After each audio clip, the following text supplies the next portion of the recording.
"Don't come for Christmas," my mom warned me softly that November evening, her voice barely above a whisper. "We'll pretend you don't exist," she added, and then my brother joined in, cold, certain, "Yeah, just stay away." I didn't argue, I didn't fight, because sometimes silence is the loudest answer. My name is Emily, and this is the story of how walking away from the only family I'd ever known led me to a moment no one expected, a moment that changed everything. Christmas was supposed to be a time for warmth, for family, for laughter echoing through the halls. But for me, that year, it was a season of rejection, of being cast aside like a ghost. I remember packing my things, not with bitterness, but with a strange calm, because I knew what I had to do. Instead of showing up with hurt and anger, I chose to disappear quietly, leaving behind the cold words and colder hearts. 5 days passed since I decided not to go home. 5 days of solitude, reflection, and a quiet plan forming in the depths of my mind.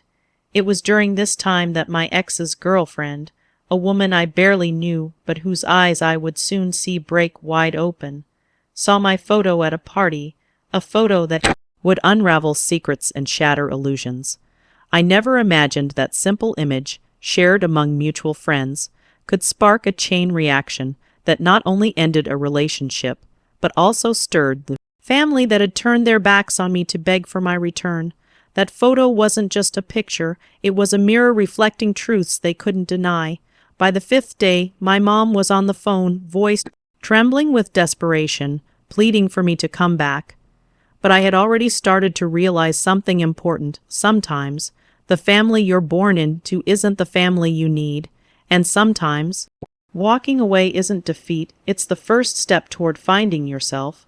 I want to take you through every moment, the pain, the silence, the unexpected power of standing your ground, and the ultimate reckoning that would shake the very foundation of my life. This isn't just my story. It's the story of anyone who's ever been told they don't belong, only to discover they were meant for something greater all along. So lean in with me, because what comes next isn't just revenge or vindication. It's a journey toward truth, healing, and an unexpected kind of peace. It was late November when the first cracks began to show, not in the house itself, but in the fragile ties that held us together. I could feel the distance growing between me and the people who were supposed to be my safe place. My mom's voice, usually warm and comforting, had turned sharp, almost like she was rehearsing words she didn't fully believe but felt she had no choice but to say. "Don't come for Christmas," she said one evening after a phone call with my brother. I wanted to ask why, to plead or explain, but I sensed this was bigger than me, a storm brewing that I couldn't stop. I packed my bags with quiet resolve. No dramatic goodbyes, no tears. Just the weight of years of disappointment and the ache of being misunderstood. I was used to feeling invisible in my own home, but this time they wanted to erase me completely. My brother's words echoed in my mind, "We'll pretend we don't know you." I let that sink in as I closed the door behind me. I found refuge in a small apartment a few blocks from the city center. Alone for the first time, I had space to breathe, to think, to question everything. But what I didn't expect was how quickly my absence would ripple through the lives of those I left behind. It started with a party, a celebration my ex was attending with his new girlfriend. I wasn't there, but somehow my picture found its way onto a screen, a glowing reminder of the past. I had no idea anyone had shown it, until word came back that his girlfriend saw it and left him right then and there. The shock of it stunned everyone, but it was just the beginning. That photo became a catalyst, a mirror reflecting hidden truths and lies. Whispers turned into conversations, and conversations into confrontations. My family, who had shut me out, suddenly found themselves facing questions they'd ignored for too long. 5 days after I walked away, my mom called me. Her voice cracked with desperation, a stark contrast to the cold woman who had told me not to come home. "Please, Emily," she begged, "come back, we need you." But I was no longer the girl who needed their approval. I was someone who had found strength in solitude, clarity in distance. This was my turning point, the moment I realized that sometimes walking away isn't about losing. It's about finding a new path, one that leads not back to old wounds but forward to healing. And this journey, it was just beginning. Those first nights alone were harder than I ever imagined. The silence in my new apartment was deafening. No laughter, no arguments, no familiar voices. Just me, the walls, and my thoughts. I lay awake wondering how the people who were supposed to love me the most could turn their backs so easily. But in that solitude, something unexpected happened. I started to hear myself again, not the scared, overlooked girl I'd been at home, but the woman I was becoming. I began writing in a journal, pouring out every ache, every betrayal, every hope I thought had died. The words became my refuge, my way to make sense of the chaos. I thought about the Christmases lost, the family dinners I'd missed, the pretend you don't know her whispers. But most of all, I thought about what I wanted not from them, but from myself. Then the news came from the party. His girlfriend had seen my photo. It wasn't just any picture. It was from a time when I was at my best, glowing with confidence they had tried to dim. Seeing that image had shattered her illusions about him. She left him right there. I didn't celebrate her heartbreak. It wasn't about revenge. It was about truth coming to light. My phone rang on the 5th day. My mom's voice was trembling, so unlike the cold woman who told me to stay away. "Emily, please come home. We were wrong. We need you." For a moment I felt torn, the girl who wanted to forgive and the woman who had learned to protect herself. I didn't rush back. Instead, I asked myself, what would it take for me to walk through that door again? Could I return to the family that had erased me? Or was it time to build a new family, one made of people who saw me, really saw me? That's when I started reaching out to old friends, to strangers who became confidants, to those who offered kindness without conditions. Slowly, I realized family isn't just blood. It's the people who choose to stand by you when no one else will. This story isn't about revenge, it's about resilience. It's about finding power in pain and choosing your own path when others try to write your story for you. And this journey, it was far from over. As days turned into weeks, the quiet that once felt suffocating began to transform into something else. Freedom. Freedom to breathe without the weight of judgment. Freedom to rediscover parts of myself that had been buried under years of silence. I started volunteering at a local community center, meeting people who faced their own battles yet carried hope like a secret weapon. Their stories inspired me, gave me courage, and slowly, my heart began to mend. But even as I built this new life, the wounds from home lingered like shadows in the corners of my mind. Every message from my mom was a reminder of the past, a past where I was rejected, ignored, and pushed away. Yet, beneath her desperate calls, I sensed regret, a longing to fix what had broken. It wasn't easy to forgive, and I wasn't ready to forget. But I knew forgiveness wasn't for them, it was for me, to free myself from carrying the pain. Then, something unexpected happened. My brother, the one who had told me to disappear, reached out. His voice was quieter, less certain. "Emily, I was wrong. I miss you." It wasn't a grand apology, but it was a start, and sometimes that's all you need, a crack in the armor that lets the light in. That Christmas, I didn't return home.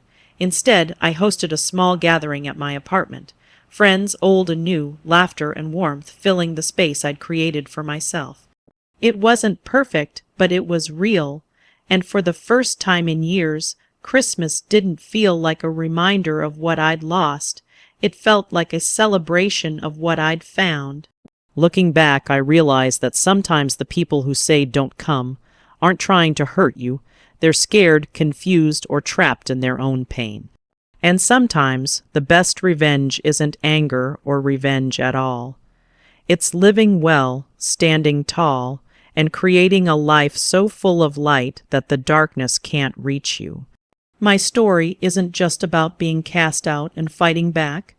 It's about breaking free, finding your voice, and discovering that the family who loves you will always want you home, even if you have to teach them how.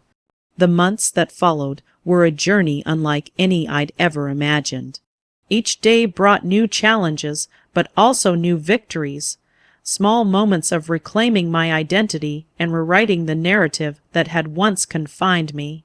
I immersed myself in work and passion projects that filled the void left by family rejection. I learned to stand on my own 2 feet, to find joy in solitude and strength in independence. Yet the most profound transformation was internal. The girl who once sought approval now stood tall, knowing her worth wasn't tied to anyone else's acceptance. The pain of rejection remained, but it no longer defined me. It fueled me. I began speaking at local events, sharing my story to inspire others who felt unseen and unheard. With every word, I healed a little more. Then came a day I never expected. My mom showed up at my door, hesitant but determined. Her eyes searched mine for forgiveness, for a chance to rebuild the bridge she had helped burn. I saw the years of regret in her, the longing to make things right. But I also saw myself the woman I had become because of what she and my brother had done. I didn't say yes right away. Healing takes time, and some wounds run deep. But I opened the door literally and metaphorically to a new beginning. It wasn't about erasing the past. It was about building something stronger from its ashes. That Christmas, months later, we sat around the table again. The atmosphere was fragile but hopeful. We didn't pretend everything was perfect, but we acknowledged the distance we'd crossed. It was the first Christmas where I felt truly seen, heard, and loved, not because I had to beg for it, but because I had claimed it for myself. My story is one of pain, yes, but also of resilience and redemption. It's about the power of standing firm when everyone tells you to walk away, and the courage to come back when your heart is ready. It's about realizing that sometimes the greatest gift you can give yourself is to choose who belongs in your life, and to never settle for less. Because in the end, the family that truly matters is the one that loves you unconditionally, the one you build with your own hands, and sometimes that family starts with just one person, you. After that Christmas, life didn't suddenly become easy, but it gained a new kind of meaning. I realized healing wasn't a straight path. It was a winding road filled with setbacks and breakthroughs. I learned to be patient with myself, to allow grief and forgiveness to coexist. The cracks in my family didn't disappear overnight, but they softened, and with time, they became places where new light could shine through. Work became my sanctuary. I threw myself into projects that mattered, helping women find their voices, mentoring young people who felt lost like I once did. Each story I heard, each smile I sparked, reminded me why I'd refused to be defined by rejection. I was more than the sum of my family's mistakes. I was a force of resilience and hope.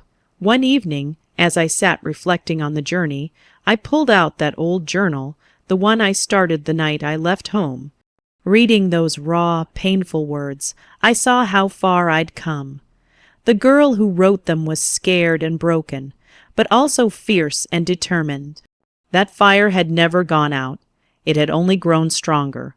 But the most surprising part of this journey wasn't the healing within me. It was the healing it inspired in others. My mom and brother began attending the events I spoke at. They listened as I shared my truth, felt the weight of their actions reflected back, and slowly the walls between us crumbled. It wasn't about blame or guilt. It was about understanding, growth, and the shared desire to rebuild. We began to create new traditions, not based on past hurts, but on hope for the future. We learned to listen without judgment, to love without conditions, and to forgive without forgetting. It was messy and imperfect, but it was real. And through it all, I discovered something beautiful. Sometimes the family that rejects you isn't lost forever. Sometimes they're just waiting for the moment you show them who you truly are. A person worthy of love, respect, and second chances. Rebuilding trust wasn't easy. Every conversation with my mom felt like walking a tightrope. One wrong word, one sudden silence, and the fragile connection could snap. But beneath her hesitation, I sensed something new, vulnerability. She was no longer the woman who told me to stay away. She was someone trying to make amends, even if she didn't know how. My brother's apology came quietly, a late-night message that read simply, "I was wrong to push you away. I miss my sister." It wasn't much, but it was enough to open a door. From that point on, we started sharing little moments, a call here, a text there, a shared memory that made us both laugh or cry. Slowly, those moments wove a new fabric of connection. I remember one evening when we sat around my apartment, my mom, brother, and a few close friends. The room was filled with laughter and tears, with stories of pain and hope. For the first time in years, I felt like I belonged. Not because the past was erased, but because we had chosen to face it together. That night, my mom pulled me aside and said, "Emily, I don't want to lose you again. I want us to be a family, imperfect, but ours." Her words struck a chord deep inside me. It wasn't about perfection, it was about acceptance, and in that moment I realized forgiveness wasn't just an act. It was a journey we were on together. But the real turning point came when I saw the impact my story had on others.